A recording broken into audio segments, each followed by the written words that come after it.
Hi అందరికీ పావని తలుపుల YouTube ఛానల్కి వెల్కమ్ అండి. అందరూ ఎలా ఉన్నారండి? బాగున్నారండి. నేను కారం పట్టించుకొచ్చానండి. కారం పట్టించుకొచ్చినాక కారం అలానే డబ్బాలో ఉంచి మూత పెట్టుకోకూడదండి. అలా మూత పెట్టుకుంటే ఆవిరి వచ్చేస్తుంది, కారం పాడైపోద్దండి. అలా పళ్ళాల్లో పోసుకుని ఆరబెట్టుకోవాలి. నేనైతే 2 పళ్ళాలు తీసుకుని ఆ 2 పళ్ళాల్లో ఆరబెట్టుకున్నానండి. నేను సంవత్సరానికి సరిపడా కారం ఒకసారే పట్టించుకుంటాను. సంవత్సరానికి సరిపడా కారం ఒకసారే పట్టించుకుంటాను. బయట నెలవారీ సరుకుల్లో తెచ్చుకోవాల్సిన అవసరం కూడా ఉండదండి. మిరపకాయలు కొనుక్కుని మనం దినుసులు వేపుకుని చక్కగా పట్టించుకుంటే ఆ టేస్టే వేరండి. కారం రంగు కానీ నిల్వ ఉండడానికి కానీ చాలా బాగుంటుందండి. అదిగో జాడీలో పెట్టుకుంటానండి. జాడీ శుభ్రంగా కడుక్కుని గుడ్డతో తుడుచుకుని జాడీలో పెట్టుకుంటాను. పాడవదండి. సంవత్సరం వరకు రంగు పోకుండా అలానే ఉంటుంది. అలా జాడీల్లో పెట్టేసుకున్నాక ఎంతైనా బయట కారాలలో రంగు కలుస్తుందండి. మనం చేసుకుంటే ఎలాంటి రంగు కలవకోకుండా మనం స్వచ్ఛంగా చేసుకుంటామండి.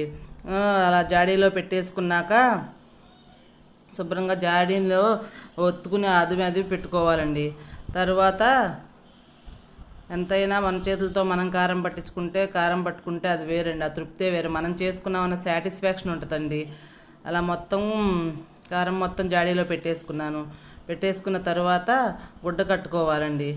గుడ్డ కట్టుకుంటే పాడవకుండా సంవత్సరం వరకు ఉంటుందండి. నేను పచ్చళ్ళలో కూడా పచ్చికారం పట్టించుకుంటానండి. పచ్చళ్ళలో కూడా ప్యాకెట్ కారం వాడను ఎక్కువ శాతం. ఎప్పుడైనా ప్యాకెట్లు ఉంటే, ఏదైనా ఫంక్షన్ చేసి ప్యాకెట్లు ఉంటే అలా వాడతాను. కానీ ఎక్కువ అదిగోనండి పచ్చికారం కూడా అలానే ఆరబెట్టుకున్నాను. చూడండి, వీడియోలో చూపిస్తున్నాను. అలా ఆరబెట్టుకున్న తర్వాత జాడీలు లేవండి, డబ్బాలో తీసుకుంటున్నాను. ప్లాస్టిక్ డబ్బా శుభ్రంగా కడిగి తడి లేకుండా తుడుచుకోవాలండి. తడి ఉంటే మాత్రం పాడైపోతాయండి. కూరలో కారం అయినా సరే, పచ్చళ్ళలో కారం అయినా సరే తడి అనేది ఉండకూడదు. తడి ఉంటే పాడైపోద్దండి.